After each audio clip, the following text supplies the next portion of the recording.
ታላላቅ የአውሮፓ ክለቦችን የተመለከተ ወቅታዊና ዕለታዊ ጥንቅሮችን ከምታደምጡበት የዩቲዩብ ቻናላችን የመረጃ ሰዓታችን ላይ ትገኛላችሁ። ለዚህም ሰዓት በርከት ያሉ ስፖርታዊ ጥንቅሮችን ለእናንተ ውድ አድማጮቻችን ከታማኝ የዜና ምንጮቻችን አረጋግጠን ይዘን መተናል። እስከ ፕሮግራማችን ፍጻሜ ቆዩ። ላይክ፣ ሰብስክራይብ፣ ሼር ማድረግ ዛሬም እንዳይረሳ። በሀሳብ መስጫ ሳጥናችን ላይ ሀሳብ አስተያየታችሁን እንደ ሁል ጊዜው ዛሬም ልታጋሩን ትችላላችሁ። ውድ ቤተሰቦቻችን በመደገፏቸውም ክለቦች አሊያም በፕሮግራማችን ይዘት ላይ ሁላችሁም ላይ ካርጎን ብለናል። አስቀድመን የተወሰኑ የአገር ቤት ጉዳዮችን እናነሳለን። ወቅታዊ አነጋጋሪ ጉዳዮችን በአውሮፓ ዙሪያ ስንመለከት ባርሴሎና ወቅታዊ አነጋጋሪ በርከት ያሉ መረጃዎችን ይዘናል። አሰባስበን ይዘን የመጣናቸውን እናካፍላችኋለን። ማድሪድ ቤትም ወቅታዊ ጉዳዮችን ይዘናል። በተለይም የአሰልጣኝ ጉዳይ፣ ቀጣይ የቡድኑን ዕጣ ፈንታ የተመለከተ ተጨማሪ ጥንቅሮችን በማድሪድ በኩል ይዘናል። ከዛ ውጪ በአውሮፓ ዙሪያ ታላላቅ ክለቦችን፣ ታላላቅ ተጫዋቾችን እና እንደ ሁልጊዜው እየተቃረበ የመጣውን የዓለም ዋንጫ የተመለከተም ጥንቅር ይዘናል። በተወዳጁ የእንግሊዝ ፕሪሚየር ሊግ በርካታ ያሉ አጫጭር ስፖርታዊ ጥንቅሮችን በታላቆቹ የፕሪሚየር ሊግ ክለቦች እንደ ሁልጊዜው ይዘናል። ሁሉንም በቅደም ተከተል እናንተ ውድ አድማጮቻችን እያጋራናችሁ ነው ቆይታ የምናደርገውም። ከሊቨርፑል ጋር በተያያዘ ወቅታዊ ጉዳዮች በጣም አነጋጋሪ ናቸው። በተለይም በርካቶች ሀሳባቸውን እያጋሩበት ያሉት የአርኔ ስሎት የሊቨርፑል ቆይታ ጉዳይ፣ የቡድን ዜናን ጨምሮ ዝውውሮችን የተመለከቱ በርካታ ጥንቅሮችን ይዘናል። ሊቨርፑል ቤትም ለደጋፊው ተደብቋል የተባለውን ነገር እናካፍላችኋለን። የማንቸስተር ዩናይትዱ ዋይን ማርክ ሩኒ በሁለት ጉዳዮች ላይ ያነሳው ሀሳብ በጣም አነጋጋሪ ናቸው። ብዙዎች የግል መልከታቸውንም ከዚህ በኋላ እያጋሩ ነው። ለየት ያለ ጥንቅር በዚህ ጉዳይ ላይ ያሰናድተናል። የእሱንም ሀሳብ የሚያጠናክሩ መረጃዎችን ይዘናል። አንድ ሰው በዝውውር ጉዳይ ላይ ያነሳው ሀሳብ በጣም ለየት ያለ ነው። ምናልባት የዩናይትድ ደጋፊዎች የእናንተን አቋም እንፈትሽበታለን፣ መረጃውን እናደርሳችኋለን።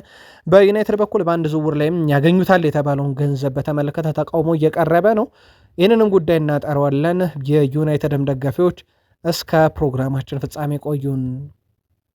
በአርሰናል የመረጃ ሰዓታችን ወቅታዊ አነጋጋሪ ጉዳይ ለምን ተሻረ፣ መሻር የለበትም፣ አይ መሻር አለበት የሚሉ ጉዳዮች እንደሆኑ ይታወቃል። ይህን ጉዳይ የተመለከቱ ተጨማሪ መረጃዎችንም እናነሳለን ከሁለቱም ቡድኖች ዘንድ። ግን አንድ ሰው ይሄን ጉዳይ ረስተን ስለ ዳቪድ ሪያ እናውራ እያለ ነው ያለውን እንነግራችኋለን። 2004-5 ድረስም እንሄዳለን። በዳቪድ ሪያ ምክንያት ሚኬል አርቴታ እናነሳለን። በቡድን ዜና እናንተ ሀሳብ መስጫ ሳጥናችን ላይ የመጡ ጥያቄዎችን ምላሽ ይዘናል። በአርሰናልም በኩል ተጨማሪ መረጃዎችን እናካፍላችኋለን። ላይክ ካረጋችሁን በቂ ነው። ሀሳብ አስተያየት መጨመር ይቻላል። እንደ ሁልጊዜው ቆይታችሁን ከኛ ጋር ስታደርጉ ላይክ ብታደርጉን ለኛ በብዙ ይጠቅመናል። በድጋሚ መልካም ቆይታ ተመኘን። በሀገር ቤት እንጀምር። የአፍሪካ ዋንጫ ውድድር ለማድረግ ሞሮኮ የሚገኘው የኢትዮጵያ ከ17 ዓመት በታች ብሔራዊ ቡድን ልምምዱን አጠናክሮ ቀጥሏል። ብሔራዊ ቡድኑ የአፍሪካ ዋንጫ የምድብ የመጀመሪያ ጨዋታውን ለማድረግ ቀናት ብቻ ነው የቀሩት። ቡድኑ ዝግጅቱን አጠናክሮ ሲቀጥል የፌዴሬሽኑ ፕሬዚዳንት አቶ ኢሳያስ ጅራና ዋና ስራ አስፈጻሚ አቶ ባህሩ ጥላሁን በስፍራው ተገኝተው እያበረታቱም ነበረ። በአሰልጣኝ ቤንጃሚን ዚመር የሚመሩት ቀይ ቀበሮቹ ረቡዕ ከግብፅ ጋር የመጀመሪያ ጨዋታቸውን ያደርጋሉ። በብሔራዊ ቡድኑ በኩል እንግዲህ በቂን የተባለ ዝግጅቶች እየተደረጉ ነው። ከዚህ ጨዋታ ጋርም በተያያዘ በተከታታይ የመረጃ ሰዓታችን ለእናንተ ውድ አድማጮቻችን በሀገር ቤት የመረጃ ሰዓት በሁለቱም ዩቲዩብ ገጻችን መረጃዎችን የምናካፍላችሁም ይሆናል። ባርሴሎና መረጃችንን እንግዲህ የአውሮፓ መረጃ ስንጀምር የባርሴሎናን ጉዳይ እናንሳ። የሃንስ ፍሊክ ነገር በጣም አስገራሚ ነበረ። የአባታቸውን መሞት ሰሙ፣ ከዛ ደግሞ ጨዋታውን መሩት። በጠዋት የአባታቸውን ህልፈት የሰሙት ሃንስ ፍሊክ በተጫዋቾቹ በኩል የተደረገላቸው ድጋፍና በተለይም ተጫዋቾቹ አሳዩኝ ያሉት ፍቅር ክለቡን ትቶ ላለመሄድ ወደ ሀዘኑ ወይም ወደ ቀብር ስነስርዓቱ ከመሄድ ይልቅ ክለቡ ጋር ቆይተው ጨዋታውን ኤል ክላሲኮን መርተው ወደዛ እንዲያቀኑ እንዳደረጋቸውና የተጫዋቾቹ ፍቅር ለጨዋታው መሪ ሆኖ እዛ ጋር እንዲገኙ እንዳደረጋቸው ገልጿል። ሀዘኔን የምጽናናበት ድንቅ ምሽት ደግሞ እኚሁ ልጆቼ እንዳሳለፈ ረድተውኛል ብለዋል ሃንሲ ፍሊክ። በዛ ምክንያት ነበረ እንግዲህ ጨዋታውን ላይመሩት ይችላሉ እየተባለ ነበረ በአባታቸው ህልፈት ህይወት ምክንያት፣ ግን የተጫዋቾቹ ነገር ነው እንድቆይ ያደረገኝ ብለዋል። ባርሴሎና በሃንሲ ፍሊክ ስር 114ኛ ጨዋታውን አደረገ። 315 ግብ ተቃራኒ መረብ ላይ ሲያስቆጥር የቡድን 85 ድል አለው ከ114 ጨዋታ በሳቸው ስር 2 የላሊጋ ዋንጫ፣ 2 ሱፐር ካፕ እና 1 ኮፓ ዴል ሬይን አንስተዋል። በሀገር ውስጥ ውድድር ባለፉት 2 ዓመታት ያመለጣቸው አንድ ብቻ ነው፣ እሱም ኮፓ ዴል ሬይ ነው። ዘንድሮ አትሌቲኮ ማድሪድ ጠሏቸው ለፍጻሜ ደርስም በሪያል ሶሴዳድ እንዳጣው ደግሞ ይታወቃል። በባርሴሎና በኩል የኢላንድ ሮዱ ታዳጊ ስፔን ውስጥ ደግሞ መጥቶ በጣም አስደናቂ ጊዜን እያሳለፈ የሚገኘው ብራዚላዊ ራፊኒያ በ3 ዓመት ውስጥ በአጠቃላይ ማለት ነው በቡድን ውስጥ በጣም ትልቅ የሚባል ተጽዕኖን ፈጥሯል። 2022/23 ላይ 2024/25 ላይ 2025/26 ላይ እንዳጠቃላይ 3 ጊዜ ላሊጋን ዋንጫ አንስቷል። ከሊድስ ከመጣ በኋላ 1 ዓመት ነው የዘለለው። በተጫዋቹ የእግር ኳስ ህይወት ውስጥ ቀላል የሚባል ጊዜ አይደለም ይህ ቆይታው። በእርግጥ እሱ ከሰሞኑ በነበረው ቃለመጠይቅ ላይ እዚህ ቡድን ገና ከመጣው ጊዜ ጀምሮ ስለ መሰናበት ስለ መውጣት እየተነገረብኝ ነበረ፣ በቡድን ውስጥ ያ ጫና እንዲፈጠርብኝ ያደረገው አንድ ሚዲያም ነው ሲል ነበረ። የሚዲያውን ስም አልጠቀሰም፣ ግን ያው የባርሴሎና ታማኝ ምንጮች ይሆናሉ ተብሎ አይታሰብም፣ ግን ስም ከመጥራት ተቆጥቧል።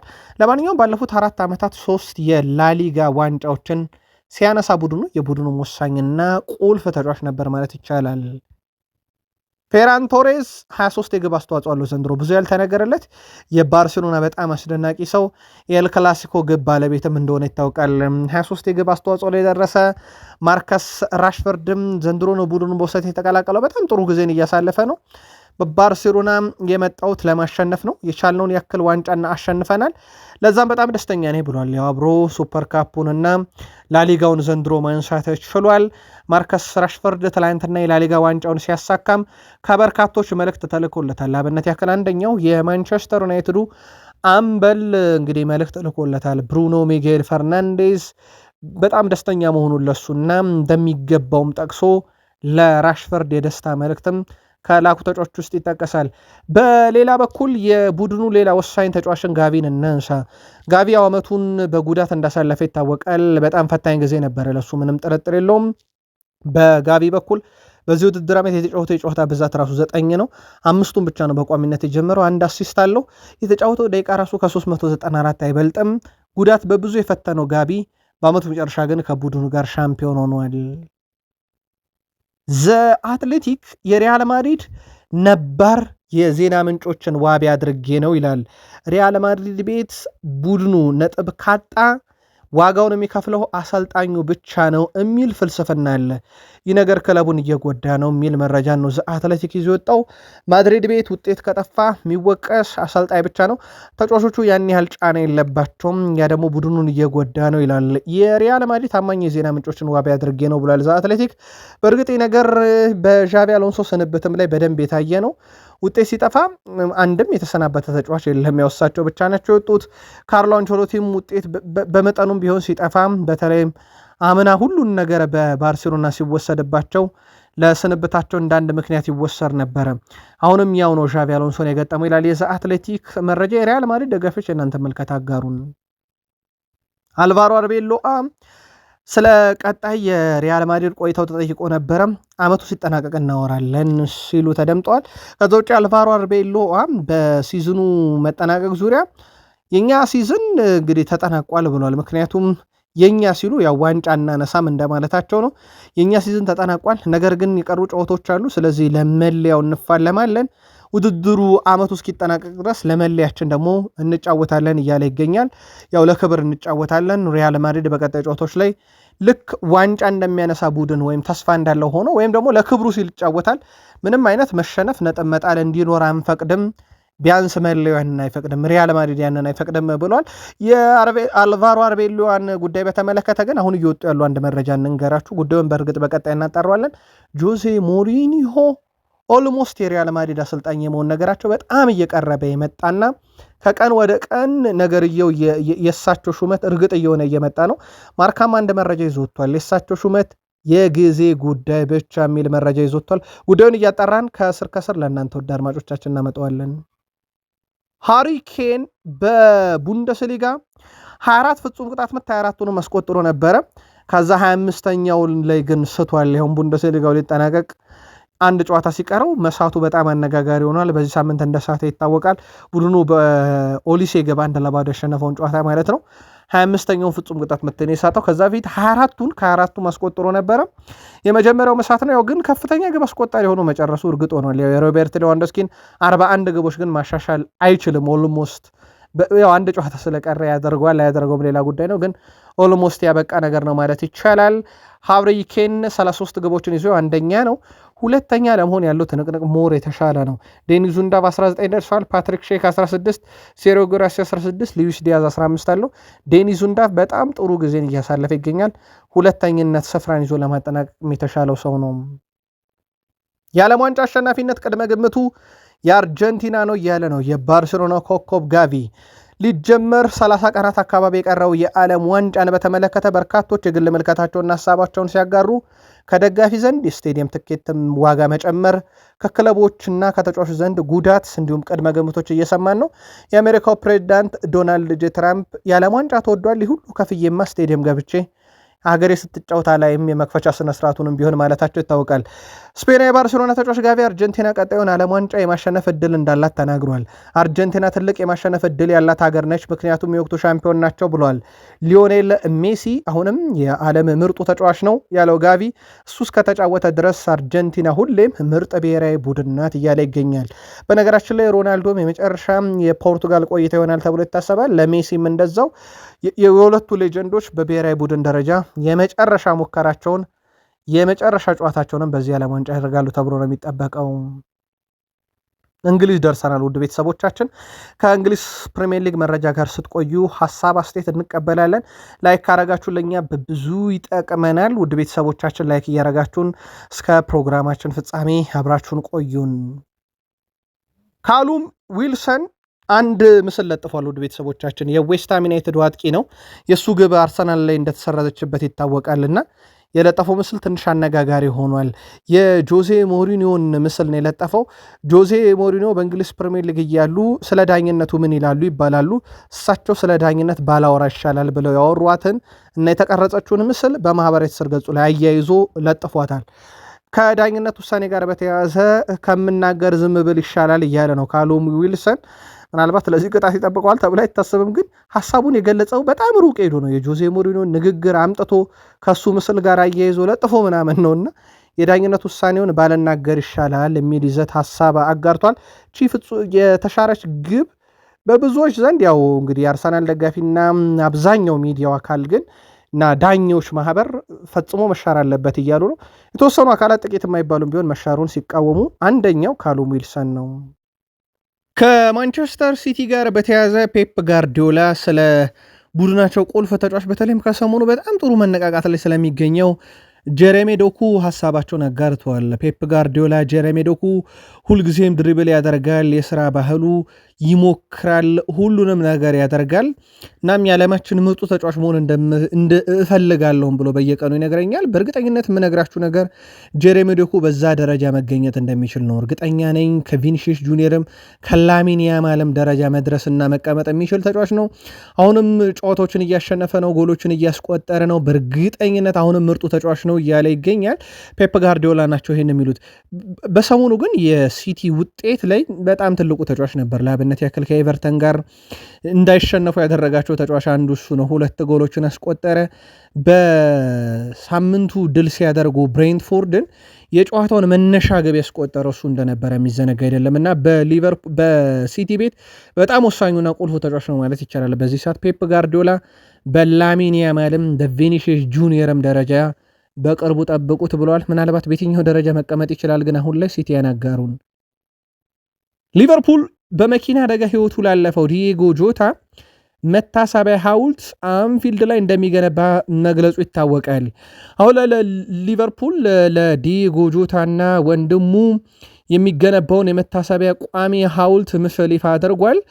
በስቴዲየሙ ዋና መቀመጫ አካባቢ የሚቀመጠው ሐውልቱ ፎሬቨር 20 ወይም ፎሬቨር 20 የሚል ርዕስ ተሰጥቶታል።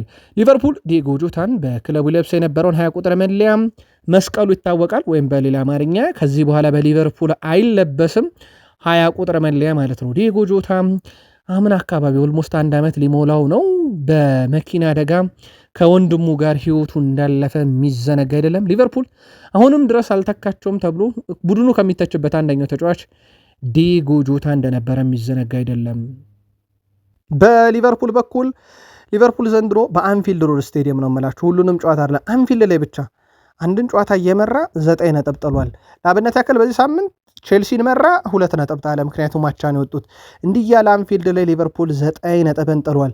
የሊቨርፑል ትልቁ 2015-16 ላይ አንፊልድ ላይ እየመራ 14 ነጥቦችን ከጣለ በኋላ አሁን በፕሪሚየር ሊጉ ሁለተኛው በአንፊልድ ሮድ ስቴዲየም አንድን ጨዋታ እየመራ ውጤት ሳያስጠብቅ የወጣበትና 9 ነጥብ የጣለበት ሆኗል። የሊቨርፑል ነገር በእንዲህ አይነት መልኩ መሆኑ በርካቶች እንዳናደደ ይታወቃል። በእርግጥ ቀጣይ ዓመት ራሱን ያጠናክራል። እነ ጄሬሚ ጃክዌቴን እነ ጆቫኒ ሊዮንን ቡድኑ ላይ ጨምሯል። ገና የሚጨምራቸው ደግሞ ይጠበቃሉ። እነ ጄሬሚ ጃክዌቴ ትላንትና ከዋና ቡድናቸው ሬንስ ጋር ስንብት እንዳደረጉ ይታወቃል። አንዲ ሃተር የዘጋርዲያን ጸሐፊ ነው። የሊቨርፑል ደጋፊ ተቃውሞ የጀመረው በውጤት ወይም ሪዮ ንጉማ ተቀይሮ ሲወጣ አይደለም በቼልሲ ደጋፊ ላይ። ዋናው ምክንያት ስሎት የሚከተሉት አሰልችና ወደኋላ ያደላ ጨዋታ ነው። ደጋፊው እየተሰላቸ ያለው በዚህም ምክንያት ነው ብሏል። ይህ ቅሬታ ከዩናይትድ ጨዋታ ጀምሮ የታየ ሲሆን ሊቨርፑል ሜዳው ላይ ግፊት ከማድረግ ይልቅ ተገቢ ያልሆነ ጥንቃቄ መምረጡና ለተጋጣሚው ቼልሲ የጨዋታ የበላይነት አሳልፎ ሰጥቷል በሚል ክፉኛ ያስቆጣ አጋጣሚ ሆኖ ደጋፊዎቹ ለተቃውሞ ተነስተዋል። ስለዚህ ሪዮ ንጉማ ስለወጣ አይደለም ብቻ አይደለም ደጋፊ የተቃወመው ወይ ደግሞ ስለተሸነፈ ወይም ነጥብ ስለጣለ ብቻ አይደለም ደጋፊ እየተቃወመ ያለው አጨዋወት ስታይሉም ነው ሲል እንግዲህ የዘጋርዲያኑ ጻፊ አንዲ ሂተር ተናግሯል። ውድ ቤተሰቦቻችን የሊቨርፑል ደጋፊዎች በተለይም እናንተን ያሰላቻችሁ የስሎት ጉዳይ ምንድነው? ጻፉልን። ሊቨርፑል 2006 ከገባ በኋላ የተጫወታቸው ጨዋታ ብዛት 28 ነው። 13ቱ ድል፣ 6 አቻ፣ 9 ሽንፈት፣ የማሸነፍ ንጻሬ ስሎት በ2006 ወደ 46 በመቶ ነው። ከዚህ ጋር በተያያዘ የቡድኑ እንግዲህ የዚህ ዓመት ተሰናባች ይሆናል ተብሎ የሚታሰበው ጆ ጎሜዝ እዚህ ብዙ ደስ የሚሉ ጊዜያትን ላሳለፍን ለእኛ ለአንጋፋ ተጫዋቾች ተቃውሞ በጣም ያማል። ነገሩ የማይሰማ ወይም የማያመ ከሆነ ደግሞ እዚህ ክለብ ውስጥ መቆየት የለብህም እናም የደጋፊውን ስሜት በጣም እረዳለሁ ብሏል። በአሁኑ ወቅት በክለብ ውስጥ ትልቅ ብስጭት አለ የሚለው ጆ ጎሜዝ በአሰልጣኝ ቡድንና በተጫዋቾች መካከልም በርካታ ስብሰቦችና ክርክሮች እየተደረጉ ይገኛል ብሏል። ስለዚህ የደጋፊው ሁኔታ ተገቢነት እንዳለው ሐሳቡን ጆ ጎሜዝ አጋርቷል። ጆ ጎሜዝ ይቀጥላል። መልበሻ ክፍሉን በተመለከተ በመጀመሪያ ሁላችንም ውጤታማ መሆን እንፈልጋለን። ነገር ግን በማንኛውም የስራ ቦታ ላይ ሰዎች ለውጥ ሲኖር ነገሮችን መስመር ለማስያዝ ጊዜ ይወስዳሉ።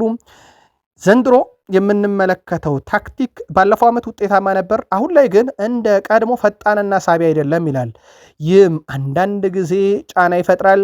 በመለሻ ክፍል ውስጥም ብዙ ውይይቶችና ስብሰቦች እየተደረጉ ነው። ምክንያቱም ውጤት ሁላችንን ማሳዝኖናል። አሁን ሊቨርፑል ላይ እየተመዘገበ ያለው አሁን ላይ ዋናው ግባችንም የሻምፒዮንስ ሊግ ተሳትፎን ማረጋገጥና ለቀጣይ ዓመት ራሳችንን ማዘጋጀት ነው ሲል ተደምጧል።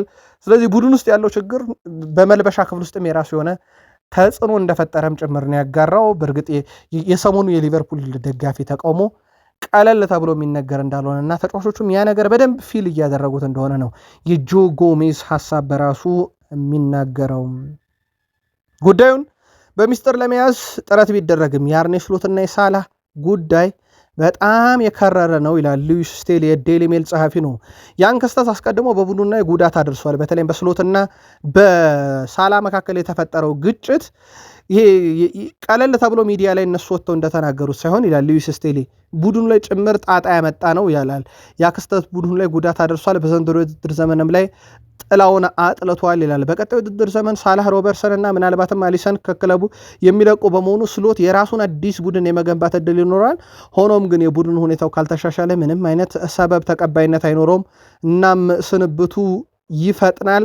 ሳላይ መልቀቁ ምክንያት ከስሎት ጋር የተፈጠረው ግጭት እንደ አንድ ምክንያትም ነው ይላል። ምክንያቱም ቨርጅል ቫንዳይክ ስለሚቀጥል ማለት ነው። ስሎት እና በሳላ መካከል የነበረው አለመግባባት ግን ክለቡ ለደጋፊው ከገለጸው በላይ በጣም የከፋ በጣም የከረረም ጸቡ ቡድኑንም አንድነት ያቃወሰ ይለዋል ሉዊስ ስቴሊ። በእርግጥ ሊቨርፑል በዘንድሮ የውድድር ዓመት የሳላን ሚና በብዙ ነው ያጣው። ሳላህ ሜዳ ላይ የነበረም ዋይኒ ማርክ ሩኒ ጋር ደረሰን። በጣም የተለየና አከራካሪ አንዳንዶች ደግሞ በጣም የደገፉትን ሐሳብ ያነሳል። ዋይኒ ማርክ ሩኒ ከሰንደርላንድ ጋር በነበረው ጨዋታ አንዳንድ ተጫዋቾች ይላል ለቀጣይ ዓመት ለዩናይትድ ለመጫወት እንደማይገባቸው ያሳዩበትና ተጫዋቾቹ በቀጣይ ውድድር ዓመት ራሳቸውን ማሳየት ያልቻሉበት ነው። ስለዚህ በእርግጠኝነት በማንቸስተር ዩናይትድ እንዳይሰነብቱ ያደርጋል ይላል። ስም ከጠራቸውስ ጆሽኳ ዚርክዚ እና ሜሰን ማውንትን ነው። ግን ሌሎችም አሉ። በተለይም ለቀጣይ ውድድር ዓመት የቡድኑ አካል ለመሆን ብዙ ያልጣሩ፣ ብዙ ያልተንቀሳቀሱ እናም በእርግጠኝነት ዩናይትድ ቤት እነኚህ ተጫዋቾች ቢቆዩ ፋይዳ እንደሌላቸው ያሳዩበትና ራሳቸውን ለማሳየት የተሰጣቸውን እድል በትክክል ያልተጠቀሙ ብሏቸዋል ዋይኒ ማርክ ሩኒ። እነኝን በተለይም ጆሽኳ ዚርክዚ እና ሜሰን ማውንትን በሰንደርላንዱ ጨዋታ ዩናይትድ በብዙ መንገድ ጥሩ ያልነበረበት ጨዋታ እንደነበረ ይታወቃል። ምናልባት የካዘሜሮ አለመኖር ብቸኛ ምክንያት ግን ተደርጎ ይወሰዳሉ የሚለውን የእናንተ መልከታ ጻፉልን። ዋይኒ ማርክ ሩኒ ይቀጥላል። በጣም ለየት ያለና ትልቅ አነጋጋሪ የሆነው ሐሳብ ማይክል ካሪክ እንግሊዛዊ ወጣት አሰልጣኝ መሆኑ ነው ነገሩን ያቀለለው እያለ ነው። በአሰልጣኝ ደረጃ ምናልባት ያን የካሪክ ዩናይትድን በያዘ ሰዓት ኤነሪኬ ይዘውት ቢሆን ኖሮ አሊያም ቶማስ ዌል ይዘውት ቢሆን ኖሮ ከ14 ጨዋታ 10ሩን ልክ እንደ ካሪክ አሸንፈው ቢሆን ኖሮ ማንቸስተር ዩናይትድ ትክክለኛውን አሰልጣኝ አመጣ ብለን ሚዲያውን እናስጨንቅ ነበር ይላል ዋይኒ ማርክ ሩኒ። ነገር ግን ማይክል ካሪክ ስለሆነ ያደረገው በዛ ላይ እንግሊዛዊ በዛ ላይ ወጣት ስለሆነ ትክክለኛው ሰው ነው አይደለም እየተባለ ሚዲያ ላይ ጭቅጭቅ ተጀመረ። ምናልባት አሁን ካሪክ ያደረገውን ቶማስ ቱሄል አሁን ካሪክ ያደረገውን ሉዊስ ኤንሪኬ ዩናይትድን ተረክበው ቢያደርጉት ግን አቤት ቡድኑን እንዴት አሻሻሉት ተብሎ ይዘመር ነበር እያለ ሩኒ ለምንድን ነው ለካሪክ እውቅና የማሰጡት እያለ ነው። በነገራችን ላይ ማንቸስተር ዩናይትድ ካሪክ ከያዘው በኋላ ተከታታይ ጨዋታ አልተሸነፈም። ቀሪ 19ኙም ቡድኖች ተከታታይ ሽንፈት አጋጥሟቸዋል። ካሪክ ግን ያልገጠመውም ተከታታይ ሽንፈት ብቸኛውም የፕሪሚየር ሊግ ክለብ ነው። ካሪክ ከያዘ በኋላ ዩናይትድን እንዲህ አይነት ጥንካሬ ላይ ያለና ሩኒም ለዚህ ይመስላል ትልቅ መከራከሪያ ሀሳብ ይዞ የመጣው። ፒተር ሽማይክል በማንቸስተር ዩናይትድ ካዜሜሮን የመተካት ሂደት ላይ ደግሞ ትንሽ ለየት ያለ ሀሳብ ይዞ መጥቷል። እንደኔ ሳቤ ይላል የፒተር ሽማይክል ሀሳብ ነው። ውድ ቤተሰቦቻችን ግራኒት ዣካ ርካሽ ነው፣ በዛ ላይ ደግሞ ልምድ አለው። ለማንቸስተር ዩናይትድ ትክክለኛ የቀጣይ ክረምት ፈራሚ ነው፣ እሱም መሆን አለበት እያለ ነው።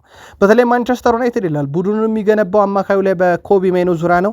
ካዜሜሮ ክለቡን ይለቃል። ስለዚህ አዳም ዋርተንን ቢያመጣ ኤሊዮት አንደርሰንን ቢያመጣ ወጣትና ገና ልጆች ናቸው፣ ገና ልምድ የላቸውም። ስለዚህ ማንቸስተር ዩናይትድ እዛ ቦታ ላይ የሚያመጣው ሰው ልምድ ያለው ቡድን መምራት የሚችል ነው። ለዚህ ደግሞ ትክክለኛው ሰው ሰንደርላንድ ያለው የቀድሞ አርሰናል የቀድሞ የባየር ሌቨርኩሰን ግራኒት ዣካ መሆን አለበት እያለ ነው።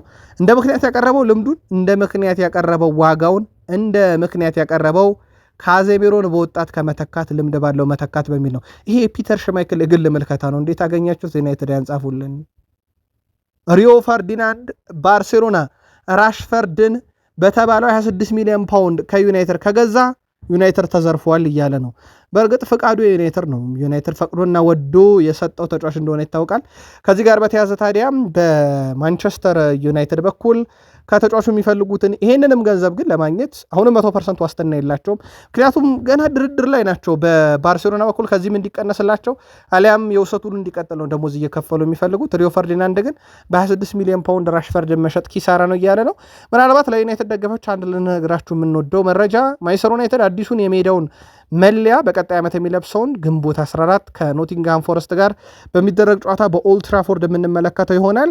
በነገራችን ላይ ኦልትራፎርድ በዚህ ዓመት ከኖቲንግሃም ፎረስት ጋር የሚደረገው የማንቸስተር ዩናይትድ የኦልትራፎርድ የመጨረሻው የፕሪሚየር ሊግ ጨዋታም እንደሆነ ይታወቃል። ፖል ስኮልስ ደጋፊዎች የዳኝነት እኩልነት ውሳኔ መመልከት ይፈልጋሉ።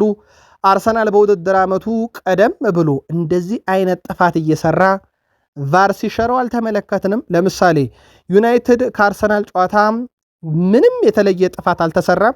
ስለዚህ ለምንድን ነው በዳቪድ ሪያ ላይ ያ ጥፋት ተሰራ ተብሎ ፍጹም ቅጣት ምት የተቆጠረው የካሉም ዊልሰን ጎል የተሰረዘው የሚለው ለእኔ ተቀባይነት የለው። ምክንያቱም አርሰናል ሲያደርገው ነበር፣ ፍትሐዊነት ያስፈልጋል እያለ ነው።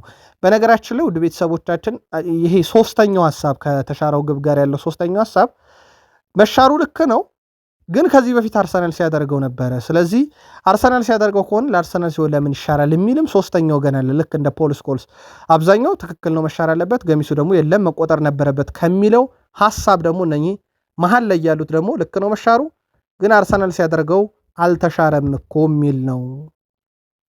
ዌስትሃም ዩናይትድ በአንጻራዊነት ከአርሰናል ጋር በተደረገው ጨዋታ ለተሻረው ጎል የቫር ውሳኔ ላይ ቅሬታ ለማቅረብ በዝግጅት ላይ ናቸው ተብሏል።